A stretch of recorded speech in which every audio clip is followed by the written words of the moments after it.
My name is Babara Jackman. I'm a lawyer. I practice immigration law. My Canada would be an inclusive Canada, one that accepts people from different backgrounds and histories and religions and cultures. That's my Canada.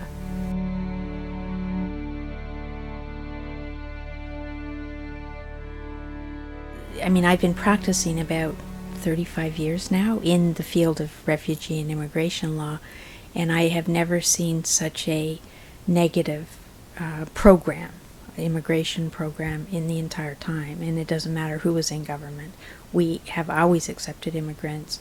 We've been welcoming of them. And now nothing works. I mean, what the government's done, for example, with parents, the government doesn't want people to bring their families, and that's always been a major plank of Canadian immigration, that you don't just settle the individual, you settle their family so that they're not alone, that it's better socially and economically for people to work together within family units. But what they've done with parents is not cancel the program. They wouldn't be that upfront. Instead, they make it not work. So now, in order to sponsor your parents, you have to earn 30% more income for a 3-year period. Everybody else who sponsors, like spouses or children, only have to be earning the income for a year, and it's not 30% above the low income cutoff guidelines. So many people never get to sponsor because they're not earning enough money. If they do get to sponsor, the government promised they would catch up on the backlog that they created, which is about 10 years old now. So you sponsor your 70-year-old mom, she might be 90 by the time she comes. It just doesn't work. And in the meantime, parents die. So instead of this government has been very effective, I think, in destroying systems without acknowledging that that's what they're doing. I think this government's very effective at spin. What they've done is they fund all sorts of projects within the immigrant communities, cultural projects, settlement projects, but it doesn't mean they're letting immigrants come into the country. And it's not that they're not letting immigrants. They'll get the best and the brightest. They have this express entry system now where you have to make a certain number of points to qualify. Those people will come in by themselves. And in fact, in some cases, being married hurts you. They want young individuals who are well educated, will contribute to the economy right away. They don't want the baggage. They don't want the families with them.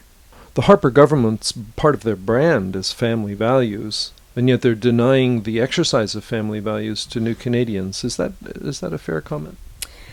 I think that's what's happening. I think they would deny that vehemently. They'd say, oh no, we haven't cut out the program. They still got the program, and they're getting their backlog down, so it won't take as long. But there's just so many ways it doesn't function now. I mean, I don't know why nothing works, but since this government's taken over, the bureaucracy is not efficient. It's become less efficient. So you want to sponsor your wife out of Singapore? Your wife, 5 years you may be waiting to get your wife here. We have clients who have children that are now 3, 4, 5 years old without both parents because of the time it takes to process.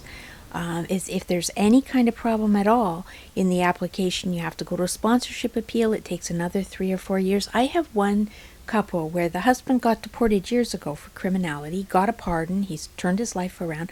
10 years later, his son is a teenager and he's not back. Like, that's not right. Those kinds of heartaches people are experiencing every day under the current system. If you're a Canadian, you have a child born abroad, you want to get them a passport to bring them to Canada, get them Canadian certificate, it can take like a year. So what do you do with the baby overseas? Both parents are Canadian, but they happen to be studying abroad or something, the child's born outside of Canada, and you're not allowed to bring the child back? Like, those kinds of problems are common problems. The difference is in the boats. Okay, so the Tamil boats came off the coast of Newfoundland in the 80s. Brian Mulroney was the Prime Minister. He was upset the boat arrived, but he was very clear. We have a refugee system. We're going to determine if they're refugees, if they need protection. Tamil boats came off the coast of BC. Government called them all terrorists.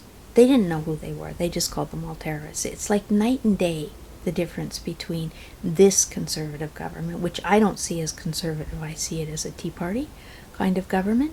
It is so ideological in the way that and petty in the way that it does things. And the former conservative governments, I think we've lost the Conservative Party in Canada into what this has become. Do you think in the 905 people came here for what Canada represented, or purely just feed us first and then talk right from wrong? No, I think that a lot of people came here because they had an image of Canada as being a progressive, tolerant society. Certainly among the refugees that we see, and the immigrants, Canada was a choice because they knew they could offer a good life to their children. And with refugees, they saw Canada as a protector. Unfortunately, Canada's not a protector any longer. It's a grudging protector. It only protects those it has to. And that's another thing. I mean, you can see how governments can shape the outcome of things even without changing the law. So, for example, under this government, people who are detained, there's a 38% higher, 40%, something like that, higher detention rate than there was under the other government, under previous governments. No change in law. And it's an independent board that makes the decisions, supposedly independent board or a facially independent board, and yet they're detaining more people because this government wants more people detained. Like it's like people, they shape how the outcome of things through their policies and through the hard line that their prosecutors take in these kinds of hearings and things like that. That's one example. Another example is the refugee rate. I think it looks like from the cases, because I do a lot of review of refugee cases, it looks like board members are being trained to look for collateral reasons to refuse someone. They can't get them on the merits because the person has a consistent account, it's consistent with documentary evidence about the hardship or the persecution they faced in their country, so they turn them down on things like they traveled through the States, they didn't make a refugee claim in the States. They'll say, well, I came to Canada because my uncle's here, or I came to Canada because there's a Tamil community, or my community's here, there's a Palestinian community, and that's why I wanted to come to Canada. And they still get turned down because they didn't make a claim in the States. It has nothing to do with their refugee claim. But the number of refugee cases that are turned down for those collateral reasons is astounding. And it's just in the last years. So it's almost like they've got a new training program for how to find ways to turn refugees down who have consistent accounts of past persecution. You're on the front lines. How do refugees and immigrants contact you? How do you end up with word of mouth? Word of mouth through people in the community usually. But you know the thing I was going to say about the number of years that I've been doing this. Like I was involved in the first sort of major charter case that went to the Supreme Court on immigrants. It's the Singh case, where the Supreme Court agreed that when it says in Section 7 of the Charter, everyone has the right to life, liberty, and security of the person, that meant it didn't matter whether you were a citizen or an immigrant or an illegal in Canada, you still had a right to life, liberty, and security of the person. So that was an important case. It was in 1985. And yet, we're fighting the same issues again. Like you sort of think, something gets settled in the law, that not just settled, but an accepted principle. And then all of a sudden, 30 years later, you're fighting again for the same issues. That's what's depressing about it, is that I always saw human rights as sort of an advancement as we matured and became a more tolerant society. We would give more weight to human rights. We would provide greater protections to people. It doesn't work that way. It's like this clawback. And that's what's so upsetting as a lawyer for me, someone who spent my life trying to advance human rights interests through the courts, to see it all going away. And not all going away, some of it's there, but it's very uneven. But I'll give you an example of how our system works. So in one of the security certificate cases, when we were in the Supreme Court of Canada, it was the question of whether or not you could hold secret hearings without letting the person know the case against them. And I remember in reply saying to them, the whole world's watching us, that is this court going to approve secret hearings with people staying in jail without detention? I mean, if that happened in Syria, we'd call the person a refugee. You can't do that in Canada. But the impact of that kind of system actually harmed the individuals who were subject to it in Canada.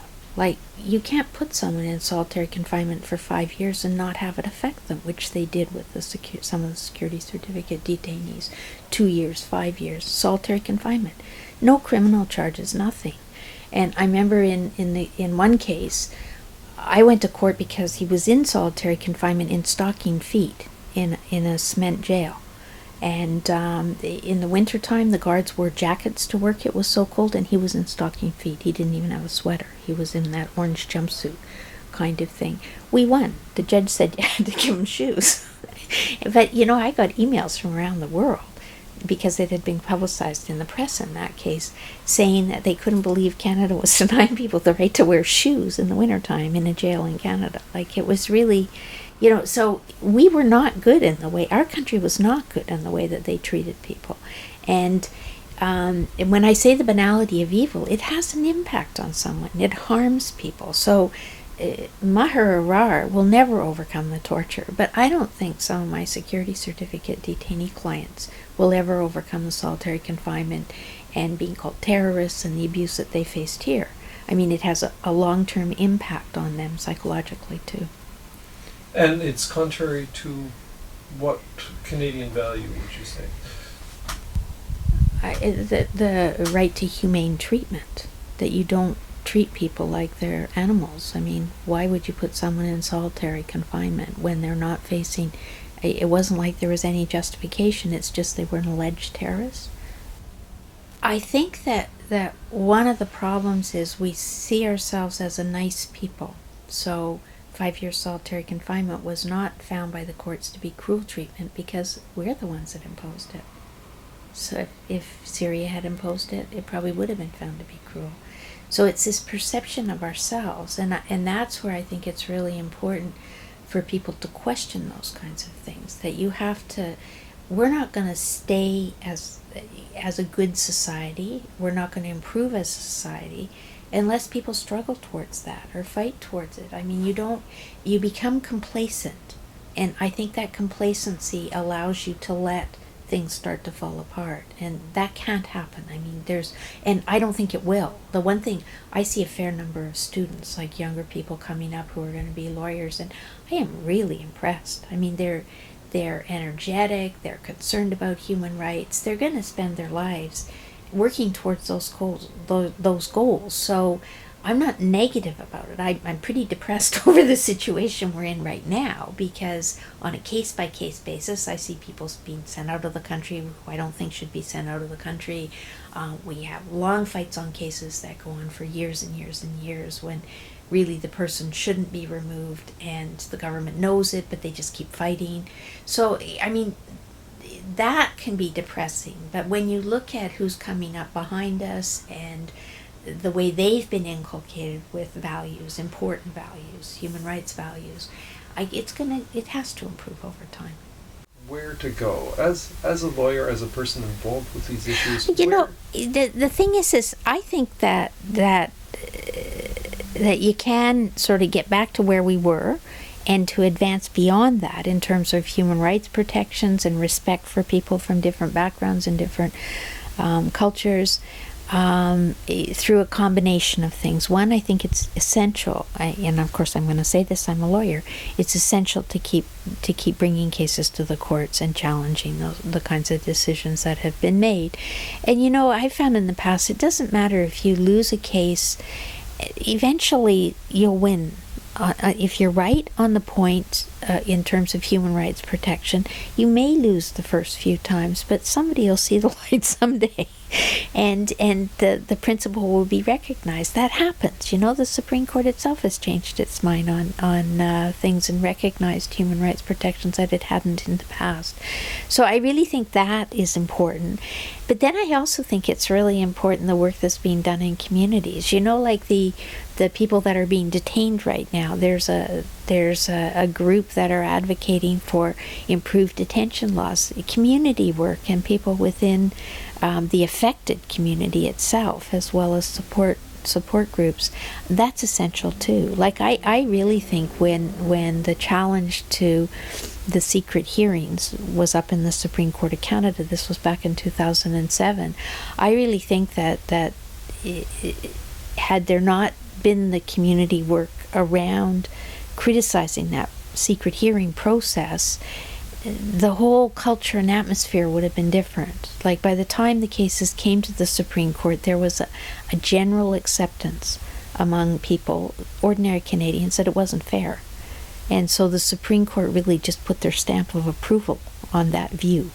But it was a combination, not just of the legal work, but of the community work. So I think that's really important. And I see that happening all over the place with the younger generation that's coming up now.